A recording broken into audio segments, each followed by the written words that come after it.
Halo Tribuners, kembali lagi bersama saya Vicky Suwatunasana dalam program Selebrasi Lokal 2022.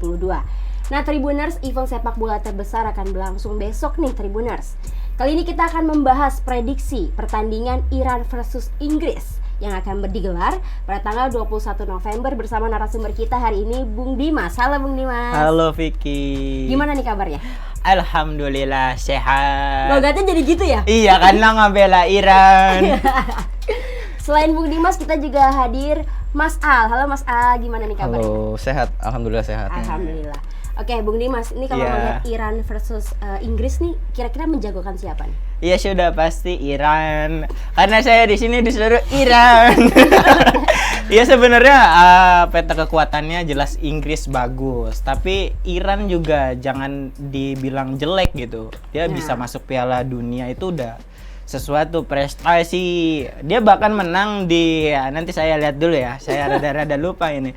Dia itu terkuat di grup A babak kualifikasi Piala Dunia dengan poin 25, menang 8 kali, kalah cuma 1 kali, golnya 15 dan kegolan cuma 4. Berarti dia tim yang hebat. Bahkan dia kalau nggak salah di atas Korea Selatan sama UAE.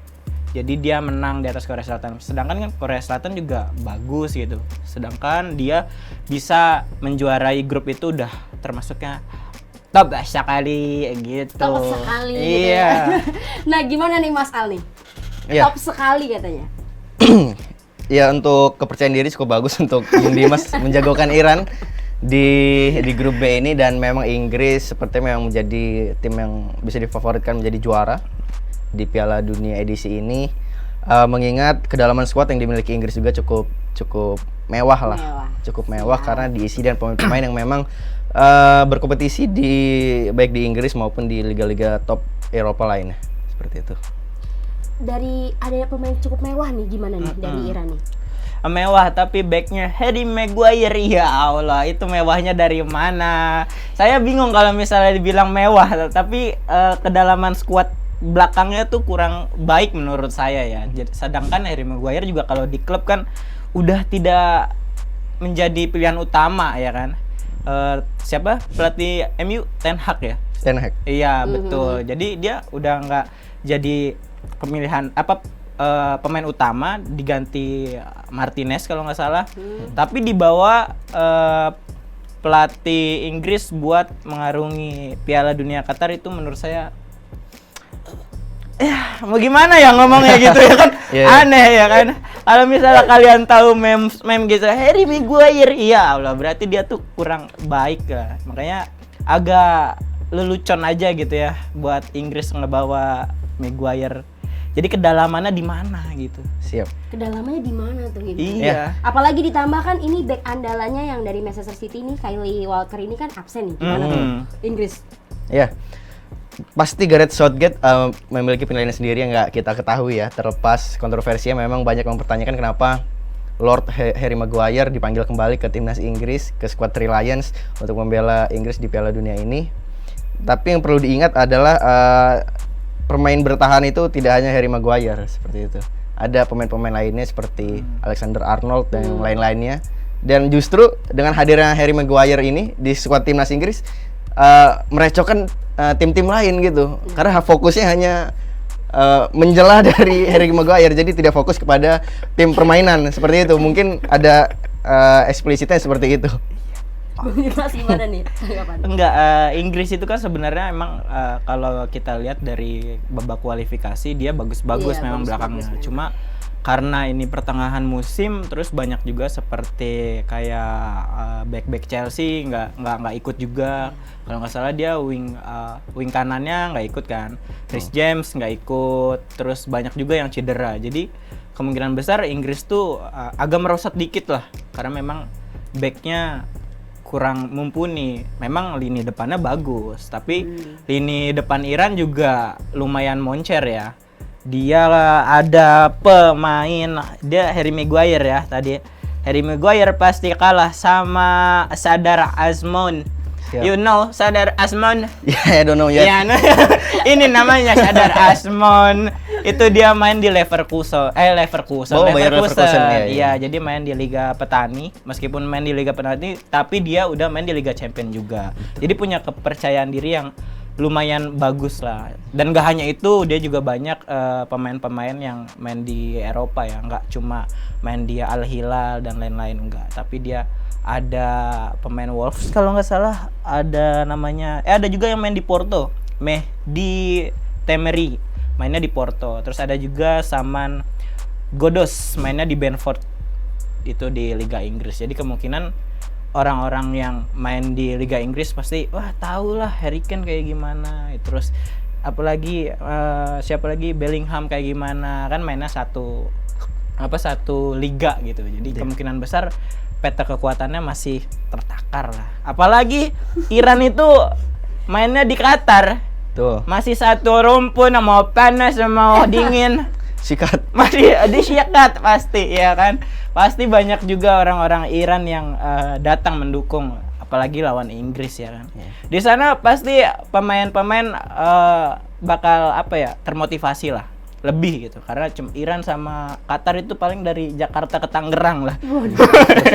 Iya, kayaknya deket banget gitu, saking deketnya tuh kayaknya pasti banyak pemain-pemain yang termotivasi gitu.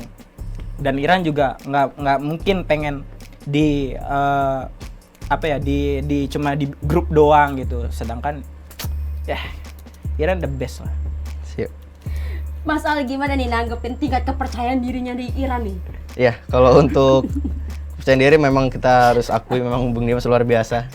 Jangan-jangan ada buzzernya Iran ini.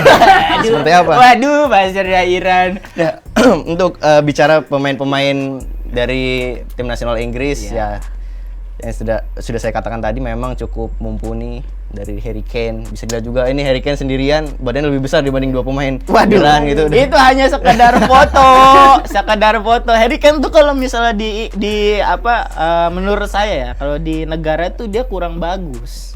Bahkan di klubnya aja dia kalah sama Son Heung-min.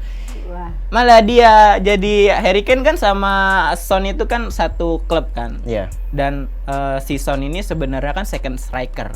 Strikernya itu Harry Kane. Tapi yang dapat sepatu emas adalah Son. Berarti Harry Kane tidak ada apa-apanya.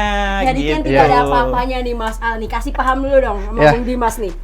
Karena komposisi pemain berbeda antara di klub dan di negara jelas berbeda, dan kita akan pertandingan yang patut dinanti, dan publik Inggris atau warga Inggris salah satu memiliki basis supporter yang cukup besar di dunia sepak bola di luar Brazil dan negara-negara Amerika Latin ya. Setuju. Karena football is coming home ke Inggris. Kemungkinan Inggris menjadi tim favorit juara yang seperti saya katakan tadi. Jadi mau tidak mau Iran sepertinya harus legowo jika harus menjadi runner up di grup B. Iran harus lapang dada nih, Bung Dims gimana nih? Kalau ngomongin runner up itu nanti, karena ini matchnya sekarang belum tentu kalah gitu. Jadi kemungkinan besar Iran menang di sini.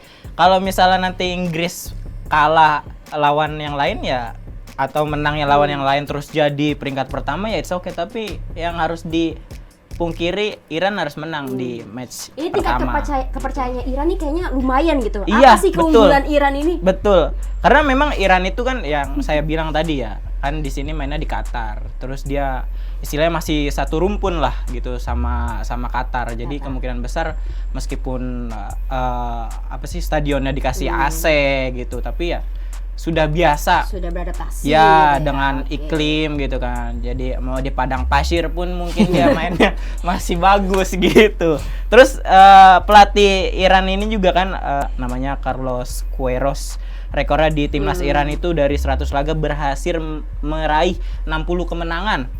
60 kemenangan. Dari 100 itu ada 60 kemenangan. Berarti dia udah 50% lewat. Jadi kemungkinan besar dia udah tahu nih seluk-beluk Iran dan lain-lain gitu.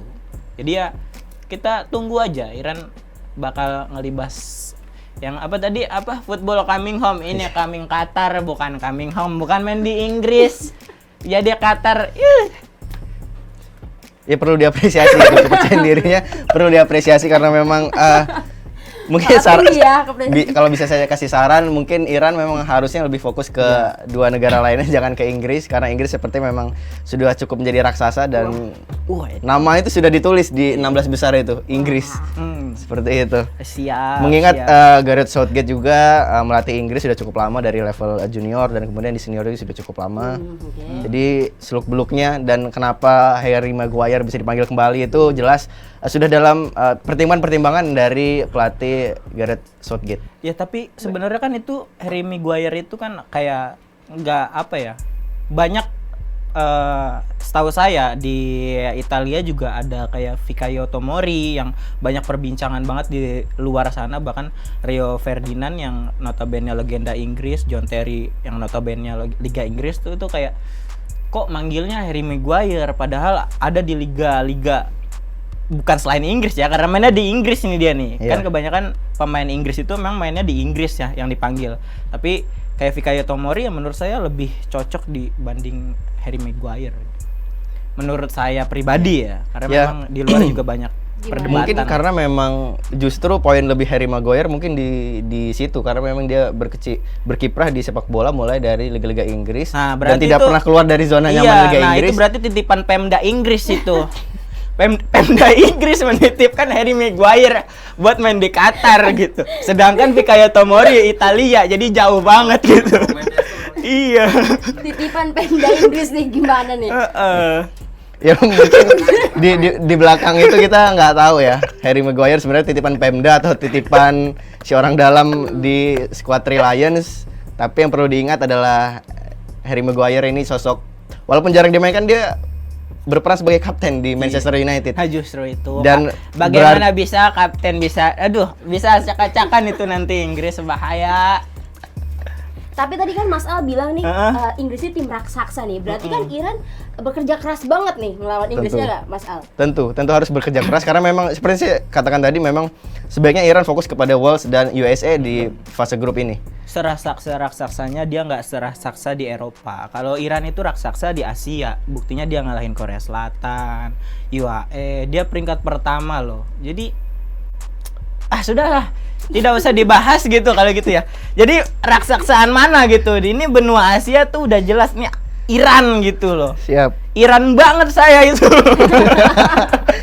Tapi kalau berkaca ke ranking FIFA jelas di atas. Inggris ranking masuk FIFA tuh ukurannya apa sih? besar. Karena kan ranking FIFA itu ukurannya pertandingan antara misalnya Inggris lawannya Brazil. Karena dia mainnya tuh yang besar-besar. Iran sedangkan Iran buat melawan yang tim-tim besar juga belum di ACC karena tim besar itu poinnya. mau dituin mau apa poinnya ya karena cuma memang nyari ranking FIFA tuh gampang gitu loh karena ada gap di situ yang membuat akhirnya Iran hanya stuck di level Asia mungkin seperti itu dan sementara dia Inggris lolos 5 kali loh 5 kali lolos di Piala Dunia itu bukan stuck di level Asia dong berarti kan udah dunia benar nggak Fik 5 kali masa Iya. Ayo. Masa Asia. Iya, tapi untuk merengkuh ke babak yang lebih jauh ke 8 besar itu ya masih cukup sulit untuk Iran. Jadi kemungkinan ya dengan tingkat kepercayaan diri Bung Dimas yang sebegitu tinggi dan ya mungkin bisa lolos ke menemani Inggris untuk ke 16 besar tapi ya saya tidak bisa berkata lebih jauh di 16 besar tadi udah tim-tim besar semua yang terseleksi ya kita nantikan lah pertandingan ini. Berarti Mas Al nih tidak begitu menggembor-gemborkan Inggris, sudah jelas Inggris pasti menang gitu ya? Betul, bisa dikatakan seperti itu. Ya sudahlah, nanti kita lihat saja. Jadi kita tidak usah banyak bicara, pasti Iran. Meskipun Mas Al bilang Inggris akan juara pertama di grup ini, tapi kemungkinan besar ada slot runner up gitu. Nah, Iran ini kan tingkat kepercayaannya tinggi nih. Kira-kira prediksi skornya nih melawan Inggris tuh berapa nih? Saya pikir akan 2-1 ya buat Iran. Inggris saya juga bukan kenapa 2-1 karena saya nggak menyepelekan Inggris karena memang Inggris bagus juga buat kedalaman skuadnya dibilang tadi kecuali Harry Maguire.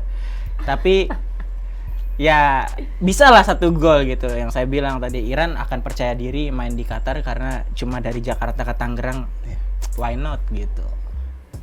Mas Al nih, berapa prediksinya? Ya kalau Bung Dimas bilang 2-1, ya saya juga bisa bilang 2-1 dan 1 golnya bukan Iran yang mencetak, tapi ya seperti yang Anda katakan kemungkinan jika Harry Maguire Owen goal ya, Owen goal. kemungkinan. Owen goal. Seperti itu. Makanya ini harus berhati-hati dalam membuat prediksi untuk Harus berhati-hati. pemegang Gimana? Inggris di fase grup harus berhati-hati karena belum bisa diprediksi secara gamblang seperti apa permainannya. Tapi secara rasional bisa dikatakan Inggris bisa memimpin dengan gap margin 2 gol, 2-0 ataupun 3-1. 2-0 ataupun 3-1. Terakhir nih peluangnya melawan Iran nih, peluang menang nih berapa nih, Cak? Kalau untuk peluang menang melawan Iran ya 85% dipastikan bisa menang. 85%. Iran sendiri gimana nih? Iya, kalau misalnya tadi Mas Alfa bilang 85%, berarti saya sisanya laki.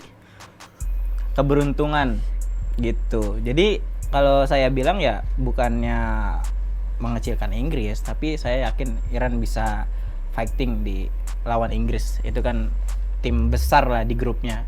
Jadi nggak mungkin dia menyepelekan Inggris segampang itu gitu.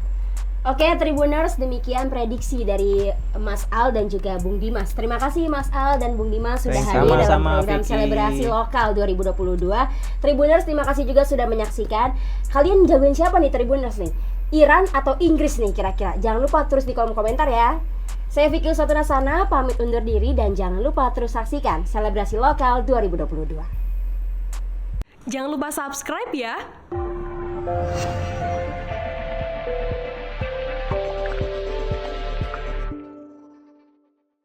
Jangan lupa subscribe ya.